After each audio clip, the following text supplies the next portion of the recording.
Pria ini jelas-jelas adalah penjinak naga terkuat dalam sejarah. Namun sang putri justru berkhayal bisa menggunakan telur naga palsu terburuk untuk membuatku menjadi budaknya tanpa syarat. Namun setelah aku menolaknya, dia malah marah dan memerintahkan bawahannya untuk memukul bibiku. Awalnya aku pikir pria itu akan diam saja, tapi di detik berikutnya aku menamparkan wajahnya. Aku tidak peduli apakah kamu seorang putri atau ratu. Sekarang juga angkat barangmu dan pergi dari sini. Jika tidak, aku tidak segan-segan menghapus negara ini dari peta. Karena pada hari pertama sekolah, aku diumumkan secara terbuka oleh kepala sekolah sebagai profesi terburuk. Karena naga tidak hanya sangat langka, tapi juga makhluk terkuat di dunia ini. Bahkan pahlawan legendaris pun tidak bisa menjinakkan mereka. Namun, siapa sangka aku telah mengaktifkan sistem harta karun tak terbatas. Aku tahu persis lokasi setiap telur naga di dunia ini. Dengan ini, aku bisa menjalin ikatan dengan anak naga yang baru lahir. Ternyata dunia ini adalah gabungan antara permainan dan kenyataan. Setiap orang yang berusia 18 tahun harus mengikuti upacara perubahan profesi. Dan hari ini adalah hari upacara perubahan profesi tahunan. Bibiku, yang memiliki profesi sebagai juru masak, mengantarku keluar rumah. Dia bekerja keras mengelola kedai kecil untuk membiayai pendidikanku. Setiap hari dia bekerja tanpa lelah, demi memberikan kehidupan yang lebih baik untuk Bibi. Aku harus mendapatkan profesi bertarung. Saat tiba di lokasi upacara perubahan profesi, orang pertama yang naik adalah Zhang Tao, murid terpintar di sekolah. Begitu dia naik, batu kebangkitan mulai menyala. Dia berhasil mendapatkan profesi langka penyihir api tipe tempur. Sebagian besar teman sekelas lainnya hanya mendapatkan profesi non-tempur. Artinya, mereka ditakdirkan menjalani hidup biasa dan tidak bisa bertarung. Namun, ketika giliranku tiba tinariku, naga legendaris bahkan turun ke bumi. Guru segera menyadari bahwa ini adalah fenomena langka, yang hanya terjadi pada profesi tersembunyi. Dan kemungkinan besar, itu adalah dua profesi andalan, pejuang darah naga dan penyihir bahasa naga. Sudah 10 tahun sejak terakhir kali seseorang berubah menjadi pejuang darah naga. Orang itu sekarang menjadi ahli paling top di negeri naga. Tiba-tiba, naga itu menatapku langsung, dan dengan cepat menyelam ke arahku. Aku berhasil menyelesaikan upacara perubahan profesi. Kepala sekolah segera memegang tanganku dengan penuh semangat. Jenius, apakah kamu mendapatkan profesi pejuang darah naga atau penyihir bahasa naga? Mendengar itu, aku menjawab dengan wajah sedih. Penjinak naga. Begitu aku mengucapkannya, semua orang tercengang. Kepala sekolah bahkan berteriak marah. Dengan fenomena sehebat ini, bagaimana bisa jadi profesi sampah? Lalu dia menepuk bahuku dan menyuruhku keluar dari sekolah. Ternyata, di dunia ini orang-orang belum pernah melihat naga sungguhan. Apalagi menjinakkan naga raksasa. Tanpa naga, aku bahkan tidak bisa membuka keterampilan apapun. Saat aku kembali ke rumah dengan sedih, bibi cantik dan lembutku sudah menyiapkan makan malam. Dia memelukku erat-erat untuk merayakan keberhasilanku hari ini. Lalu dia menarikku untuk duduk. Hari ini adalah hari besar bagi Xiao Fan untuk berubah profesi. Bagaimana? Kamu mendapatkan profesi apa? Melihatku tampak sedih, bibi segera menyadarinya dan buru-buru menghiburku. Tidak hanya tertawa kecil, lalu memelukku dengan lembut. Kalaupun begitu, tidak masalah. Kalau perlu, bibi akan terus merawatmu. Ketika aku kembali ke kamar, aku tidak mau menjadi beban bagi bibi. Saat aku sedang frustrasi, tiba-tiba aku mengaktifkan sistem peta harta karun. Setiap hari aku akan menerima peti harta karun profesi khusus. Hari pertama adalah peti tingkat dewa. Aku bisa pergi ke lokasi tertentu untuk mendapatkan harta terkait profesi. Itu berarti mungkin saja ada naga yang menungguku. Aku langsung berangkat, tapi ternyata di sana sudah ada orang menunggu. Mereka adalah pemburu bahan yang khusus merampok material. Melihat aku tidak membawa senjata, mereka mengajakku untuk bergabung dengan tim mereka, untuk merampok bahan milik orang lain. Meski aku tidak ingin meladeni mereka dan menolak, tampaknya mereka tidak akan melepaskanku dengan mudah. Jadi, aku berbohong dan mengatakan bahwa aku adalah summoner tingkat tinggi. Senjata dan rekan hanya akan menjadi beban bagiku. Mendengar itu, mereka jelas terkejut. Mereka langsung berbalik dan pergi sambil berkata, "Maaf mengganggu." Tapi saat pergi, wanita itu dengan misterius berkata, "Anak tampan, kita pasti akan bertemu lagi." Setelah itu, aku melewati banyak rintangan. Akhirnya aku tiba di lokasi yang diberikan oleh sistem peta harta karun. Aku menemukan sebuah telur naga yang memancarkan cahaya merah. Dan telur itu sedang retak. Anak naga hampir menetas. Namun pada saat itu, seekor rubah abu-abu haus darah menyerangku dari belakang. Karena aku tidak memiliki satupun keterampilan yang bisa digunakan, aku terus terdesak untuk bertahan. Akhirnya, aku harus menukar luka dengan serangan balik, dan berhasil membunuhnya dalam satu serangan mematikan. Aku mendapatkan 120 poin pengalaman. Tiba-tiba, kelompok perampok sebelumnya muncul dari belakang. "Anak tampan, bukankah kamu bilang kamu adalah summoner tingkat tinggi? Kenapa kamu sampai terluka begini dan tidak menggunakan keterampilan?" Aku langsung menendang rubah abu-abu itu keluar. Kalau kalian mau kulit rubah ini, ambillah, tapi jangan ganggu aku lagi. Namun mereka malah tersenyum sinis dengan gigi ompong. Kulit ini hanya cukup untuk 1 kali makan. Kami bertiga jelas tidak bisa membaginya. Tapi benda itu yang sebenarnya kami inginkan. Begitu mereka berkata, mereka langsung menyerang. 1 pukulan saja sudah membuat senjataku terlempar. Dan aku terguling beberapa meter jauhnya. Wanita itu segera menahanku agar aku tidak bisa bergerak. Sementara pria kekar berhasil mengambil telur naga itu. Setelah mendapatkan benda berharga itu, pria tua itu segera memerintahkan untuk membunuhku agar tidak ada saksi. Di saat aku benar-benar putus asa, cangkang telur tiba-tiba pecah. Sebuah bayangan hitam melesat ke udara. Sepasang mata merah menatap tajam ke bawah. Detik berikutnya, bayangan itu menyerang dengan kecepatan tinggi. Pria kekar yang tidak takut mati mencoba melawan naga hitam itu. Namun hanya dalam sekejap, tubuhnya terkoyak menjadi serpihan. Melihat pemandangan yang begitu mengerikan, pria tua itu ketakutan sampai buang air kecil dan besar, lalu memohon padaku. Aku sendiri juga terkejut luar biasa. Aku tidak menyangka anak naga ini sudah sekuat itu.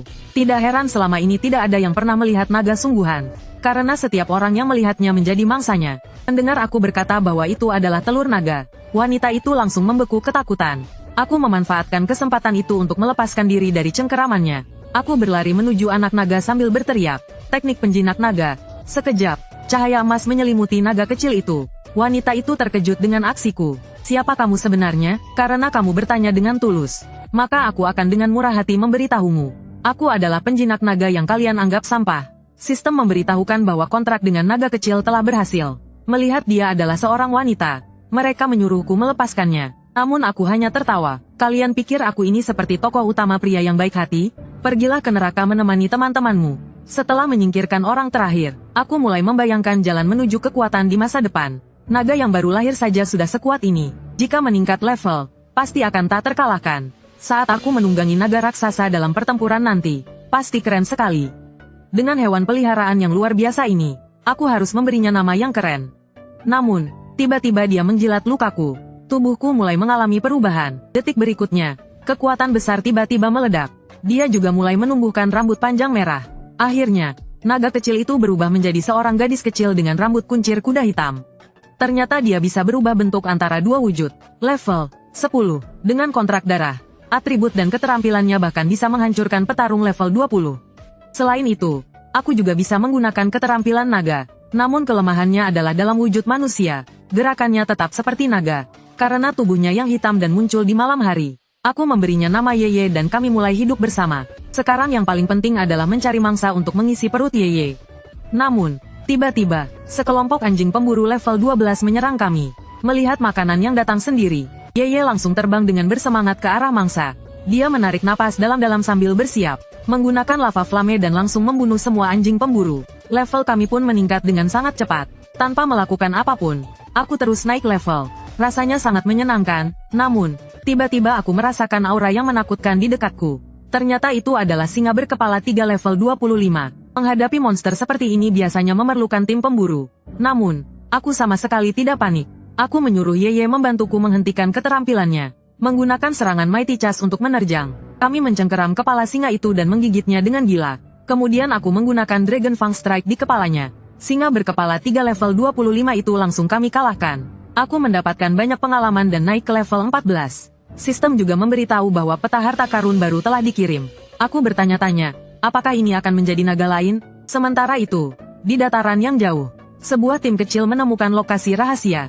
Namun, mereka kekurangan 1 orang untuk membentuk tim dan terjebak. Lokasi rahasia itu hanya bertahan selama 24 jam. Bahkan pencari jejak tercepat pun butuh 1 hari penuh untuk memanggil bantuan. Namanya Qin Qiyu. Mereka berasal dari keluarga Qin di kota Jianghai. Jika aku mau bergabung sementara dengan mereka, mereka akan memberiku hadiah 100.000 koin naga setelah selesai. Rahasia ini pasti menyimpan sesuatu yang luar biasa jika keluarga Qin ingin menjelajahinya. Pria parubaya di sebelahku juga berkata dengan ringan, anak muda, peluang bagus seperti ini tidak sering muncul. Ayo, ikutlah dengan kami. Namun, jawaban dariku membuat semua orang terkejut. Aku tidak terlalu tertarik dengan uang. Tapi kita bisa membagi hadiah berdasarkan kontribusi kekuatan. Mendengar itu, wanita bertopi langsung tampak kesal. Qin Qiyu juga tampak terkejut. Melihat penampilanku, dia mengira aku bahkan belum level 20. Atau mungkin aku hanya orang sombong yang terlalu percaya diri. Namun akhirnya mereka setuju dengan saranku untuk bekerja sama. Segera, kami sampai di lokasi rahasia level 20 yang sulit. Tempat ini terasa sangat sunyi dan menakutkan. Semua orang memegang senjata mereka dan waspada terhadap sekeliling. Anak muda, jangan-jangan kamu bahkan tidak punya perlengkapan? Di detik berikutnya, aku mengangkat tangan kananku. Sebuah pedang naga epik muncul di tanganku. Statistiknya plus 65. Sebuah senjata tingkat epik yang baru saja kutemukan melalui peta harta karun tingkat tinggi. Melihat itu, mereka tidak lagi meremehkanku. Namun tiba-tiba, sebuah tangan muncul dari dalam tanah. Ternyata, sekelompok zombie korupsi level 15 keluar dari bawah tanah. Xiao Jia langsung mengaktifkan perisainya untuk bertahan. Pria parubaya itu memuji, kerja bagus. Lalu dengan satu tebasan, dia membelah zombie itu menjadi dua. Wanita bertopi memberikan perlindungan dari belakang. Dengan kerjasama mereka yang sempurna, aku bahkan tidak perlu bertindak. Koordinasi tim benar-benar tanpa celah. Namun, yang paling mengejutkanku adalah Qin Qiyu. Keterampilan hujan cahaya sucinya tidak hanya memberikan kerusakan area tetapi juga memulihkan jumlah HP yang sama. Sebagai penyihir cahaya suci, sebuah profesi tersembunyi, dia sangat efektif melawan makhluk andit seperti ini. Tiba-tiba, tanah mulai bergetar. Sekelompok monster elit yang bermutasi tiba-tiba muncul. Bahkan pria parubaya level 28 itu tampak sedikit panik. Xiao Jia melancarkan serangan tusukan ke depan. Tetapi dia mendapati senjatanya tidak bisa dicabut. Senjatanya terserpi untuk melindungi dulu. Namun aku hanya menggenggam pedang naga dan berjalan perlahan ke depan. Tidak perlu repot, aku yang akan mengurus ini. Anak muda, kau sudah gila, mundur sekarang juga. Namun di detik berikutnya, aku hanya butuh satu tebasan untuk mengalahkan monster elit itu. Semua orang langsung terkejut, bahkan Qin Qiyu terlihat sedikit tersipu. Serangan luar biasa kuatku langsung menghabisi monster itu tanpa bisa beregenerasi. Qin Qiyu tidak menyangka bahwa aku, yang hanya level 14, memiliki serangan lebih tinggi daripada seorang petarung level 20A. Monster level 20 di tanganku terasa seperti kertas yang rapuh. Namun, karena Xiao Jia sudah terinfeksi racun andit, kami harus segera mengalahkan bos rahasia untuk membuka portal. Namun tiba-tiba, beberapa zombie lagi muncul di belakang pria parubaya. Brother Sun, hati-hati di belakangmu. Xiao Jia akhirnya pingsan karena tidak kuat bertahan. Yang lebih buruk, bos rahasia, Iron Skin Zombie, muncul di depan kami. Bahkan ketika aku memukul keras kepalanya, ia perlahan bisa beregenerasi. Mata itu, tanpa perlindungan kulit baja, tubuh asli itu sangat lemah. Hanya dengan satu serangan, mengatakan bahwa dia akan membagi hadiah dari peti itu sesuai kesepakatan. Namun ketika Qin Qiyu membuka peti harta itu, isinya ternyata hanya hadiah yang sangat biasa saja. Yang terbaik hanya sebuah cincin level 10 dengan kualitas bagus. Melihat itu, aku langsung tenggelam dalam pikiran. Secara logika, rahasia level 20 tidak mungkin hanya memberikan hadiah dengan kualitas seperti ini. Yang lebih aneh lagi, meskipun kami sudah mengalahkan bos rahasia, kenapa portal untuk keluar belum terlihat? Detik berikutnya, tentakel yang penuh dengan mata melesat keluar dari danau. Namun, yang paling mengejutkan, sistem tidak bisa mengidentifikasi informasi bos ini. Dengan satu serangan saja, bos itu mampu membuat Sun Ge, petarung level 38, terpental. Lalu Qin Qiyu, yang hanya level 14, segera terjebak dalam tentakel monster itu. Melihat Sits, aku tahu jika ini ternyata Qin Qiyu sudah mengetahui identitasku sebagai penjinak naga. Karena semua orang sudah sadar, aku tidak perlu menyembunyikan kekuatanku lagi. Dengan lambat, lingkaran sihir pemanggilan berwarna emas terbentuk. Seekor naga raksasa hitam keluar dari lingkaran itu. Segera, naga hitam itu mulai menggunakan kekuatannya. Ia mulai bertarung melawan tentakel bos. Saat beberapa orang merasakan gempa di tanah, mereka berbalik dengan ekspresi terkejut. Mereka tidak pernah membayangkan bahwa kartu asku adalah memanggil naga raksasa untuk bertarung. Dengan serangan gigitan naga hitam yang menyebabkan efek pendarahan pada bos. Bos itu mengeluarkan raungan kesakitan. Namun, menghadapi makhluk terkuat di dunia ini, bos itu hanya bertahan selama 2 putaran. Bos tersebut langsung dibunuh oleh naga hitam dalam sekejap. Melihat ini, semua orang langsung terdiam tak percaya. Qin Qiyu akhirnya yakin sepenuhnya bahwa aku adalah penjinak naga yang baru-baru ini menjadi bahan pembicaraan di Jianghai City. Namun, aku merasa ada yang aneh. Kenapa setelah bos dikalahkan, portal untuk keluar masih belum muncul? Di detik berikutnya, air dari dasar danau mulai menyembur keluar. Bos sebelumnya ternyata sudah berevolusi. Sepertinya untuk keluar dari sini masih terlalu dini. Seorang gadis baik hati yang hanya ingin menyelamatkan orang-orang, berubah menjadi penyihir gelap yang dibenci semua orang. Namun, meskipun begitu, dia tetap menggunakan kekuatannya untuk membantu orang-orang. Ketika dia tidak bisa menyembuhkan orang sekarat, dia memanggil arwah agar keluarga mereka bisa mengucapkan selamat tinggal. Namun, gereja yang pernah melindunginya, ini menyalahkan semua tragedi itu sebagai perbuatannya. Hanya karena statusnya sebagai penyihir, dia akhirnya diikat dengan rantai besi oleh para prajurit. dan dilemparkan ke sungai yang dingin membeku. Gadis itu tidak mengerti, dia hanya ingin menyelamatkan semua orang. Mengapa semua orang memperlakukannya seperti itu? Dengan dendam di hatinya, dia akhirnya berubah menjadi Andit dan mulai membantai manusia di sekitarnya. Dan secara perlahan, terbentuklah tempat rahasia ini. Dia yang seharusnya baru saja mati, kembali bangkit karena kebenciannya terhadap manusia. Melihat ini, semua orang merasa sangat terkejut. Namun aku langsung bersiaga, dan menyuruh Yeye untuk bersiap bertarung kapan saja. Karena sistem memberitahukan, bahwa Andit yang bangkit kembali ini, ternyata bos itu telah membangkitkan bentuk kedua. Kesulitan pertarungan pun meningkat, dari level sulit menjadi level mimpi buruk. Semua atribut bos langsung berlipat ganda. Merasa aura mengerikan ini, semua orang gemetar ketakutan. Detik berikutnya, bos rahasia itu berubah menjadi raksasa air dan menyerang kami berlima. Untungnya, Yeye bereaksi dengan cepat. Menyerang, penjara air itu tetap utuh. Melihat Kayer yang putus asa, Qin Qiyu langsung menyesali keputusannya untuk memasuki tempat rahasia ini. Aku melihat ini dengan wajah kesal. Apakah kalian benar-benar ingin menyerah begitu saja? Bos yang telah membangkitkan bentuk keduanya tidak dapat dilukai oleh serangan fisik. Meskipun aku bisa menggunakan serangan sihir, levelku saat ini tidak cukup untuk menyebabkan kerusakan pada bos. Mendengar itu, aku hanya tersenyum. Walaupun aku tidak bisa menggunakan serangan sihir, tapi Yeye bisa. Namun, tepat saat aku berbicara, raksasa air itu tiba-tiba menyerang dengan tangan raksasanya. Dia juga menggunakan skill serangan racun kelam, yang menyebabkan racun, pendarahan, dan efek pusing pada target. Namun, karena memiliki darah naga hitam, Yeye tidak hanya mengurangi 50% kerusakan, tetapi juga kebal terhadap semua efek negatif. Melihat ini, semua orang sangat terkejut. Mereka tidak menyangka bahwa aku, penjinak naga level 14, sudah memiliki kekuatan setara dengan level 25 di tingkat mimpi buruk. Bos itu kembali menyerang kami. Namun, aku meminta Qin Qiyu dan yang lainnya untuk tidak khawatir. Karena, sebagai makhluk terkuat di dunia ini, atribut naga hitam tidak dapat dibandingkan dengan manusia. Setelah berkata begitu, aku langsung menggunakan skill Dragon's Rally. Skill ini meningkatkan semua atribut dan serangan aku dan naga peliharaanku sebesar 30%.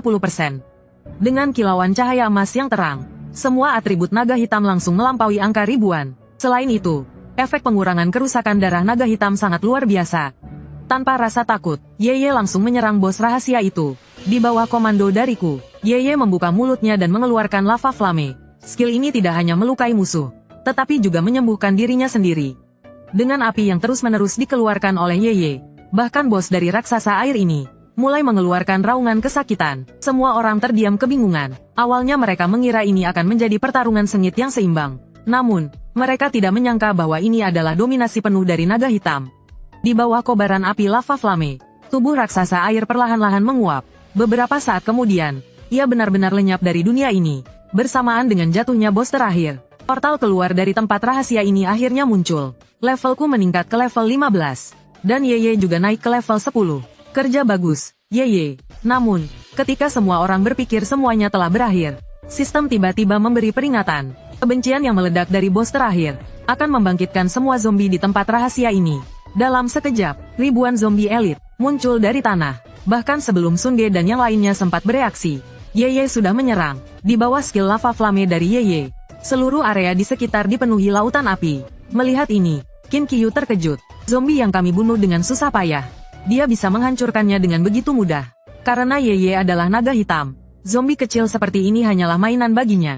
Bos telah dikalahkan, jadi tidak perlu terlalu tegang, Qin. Yang terpenting sekarang adalah segera membagi hadiah, dan bersiap untuk meninggalkan tempat ini. Dan sesuai aturan, aku yang memilih pertama. Tidak keberatan, kan? Bagaimana mungkin keberatan? Silakan Anda duluan. Aku segera membuka peti harta yang dijatuhkan oleh bos rahasia. Dan kali ini, hadiah yang kudapatkan tidak mengecewakan. Aku mendapatkan tongkat cahaya suci dengan kualitas bagus dan set dasar mod. Sebuah cincin langka, yang bisa menambahkan efek negatif pada target serangan. Serta sebuah gulungan perubahan kelas. Untuk meningkatkan kualitas kelas biasa. Hal ini mengingatkanku pada bibiku yang memilih kelas hidup. Tanpa ragu menjadi kelas tersembunyi. Chef Enchanter Asteris. Dia bisa membuat makanan dengan berbagai efek tambahan. Sementara itu, Yeye yang sudah kenyang dengan bakpao langsung tertidur. Ternyata, setelah mengetahui aku menjadi penjinak naga, putri kecil Jinzu dari kerajaan Taichi membawa pengawalnya ke depan warung bakpao bibi. Melihat aku diam saja, dia pikir aku terkejut melihat telur naga yang kuat ini. Sungguh orang yang tidak tahu apa-apa. Dia dengan angkuhnya berkata, ini adalah hadiah dari sarang Armored Dragon. Telur naga satu-satunya di dunia ini. Namun, sistem sudah menampilkan informasi telur naga itu. Melihat telur naga yang mirip nanas ini, aku bahkan tidak tahu harus mengomentari apa. Ini adalah Electric Dragon, subspesies Earth Dragon yang bahkan lebih buruk dari Armored Dragon. Selain daya tahannya, tidak ada keistimewaannya. Kalau ini naga, aku akan memakannya. Mendengar keraguanku, sang putri kecil tampak terkejut. Orang ini otaknya sudah rusak, ya? Apakah dia tidak tahu betapa pentingnya naga bagi seorang penjinak naga? Namun, setelah aku berhasil membuat kontrak dengan naga hitam sejati, naga sekelas Armored Dragon yang bahkan lebih rendah dari Lesser Dragon ini, di mataku hanyalah sampah belaka. Kamu tahu tidak betapa berharganya telur naga ini? Asalkan kamu menjadi budakku, sejarah akan berubah. Namun aku hanya memandangnya dengan jijik. Ya, aku setuju. Tapi aku menolak. Mendengar penolakanku, sang putri kecil langsung terkejut dan marah. Dia sama sekali tidak menyangka aku akan menolak tawarannya. Kamu tahu apa yang kamu lakukan? Bagaimana kamu bisa menolak kesempatan menjadi penjinak naga yang akan mengubah sejarah? Menghadapi sikap putri kecil yang tidak masuk akal ini, ekspresiku berubah menjadi serius. Aku langsung menyuruh mereka pergi dari sini. Melihat sikapku yang tidak sopan, pengawal yang berdiri di belakangnya langsung maju dan mencoba menahanku agar tidak gegabah. Namun, saat aku melihat ekspresi arogan Jinzu, aku sama sekali tidak bisa menahan diri. Aku langsung menamparnya tanpa ragu. Berani-beraninya kau. Aku tidak peduli kau seorang putri atau apapun. Sekarang, bawa barang-barang sampahmu dan pergilah. Melihat aku berani menyentuh sang putri, pengawal itu kembali mengambil sarunganku dengan Cui Hongtai. Dia dipukul mundur oleh seranganku. Melihat bawahannya semakin kewalahan, putri kecil itu segera mengaktifkan bakat profesinya. Berdasarkan sistem, aku mengetahui bahwa Jinzu adalah seorang penyihir jiwa level 15. Sementara itu, Cui Hongtai, di bawah pengaruh sihirnya, berubah menjadi monster berkepala manusia berbadan kuda. Singkatnya, menjadi Niuma. Melihat itu, Cui Hongtai sudah ada di depanku. Aku tahu dia tidak mungkin bisa menanganinya di levelnya. Dalam situasi genting, aku segera mendorong Qin Qiyu ke belakang dan memintanya untuk menjaga bibiku di toko. Kemudian, aku bertarung sendirian melawan Cui Hongtai. Melihat aku semakin terdesak oleh serangan Cui Hongtai, sang putri kecil langsung berteriak senang sambil mengepalkan tangan kecilnya. Bagus sekali, cepat bunuh dia, baru aku puas. Namun, saat Cui Hongtai hendak melancarkan serangan lagi, naga hitam di rumah langsung merasakan bahaya. Dia segera berlari menuju medan pertempuran. Sayapnya terbuka lebar. Dalam hitungan detik, di bawah tatapan tak percaya sang putri kecil, tubuh naga hitam mulai diselimuti api. Kemudian, dia berubah kembali menjadi bentuk aslinya sebagai naga raksasa. Baiklah, sekarang giliran aku yang membalas dendam. Baru saja tadi, dengan kehadiran naga hitamku, Xiaoye, situasi yang sebelumnya sulit langsung berubah total. Xiaoye hanya memberi satu pukulan ringan, dan Cui Hongtai langsung tertidur pulas. Hembusan angin dari serangan itu, bahkan membuat sang putri kecil terlempar jauh. Putri kecil itu memandang tak percaya, tapi dia segera bangkit dan mulai mengisi tenaga untuk serangan.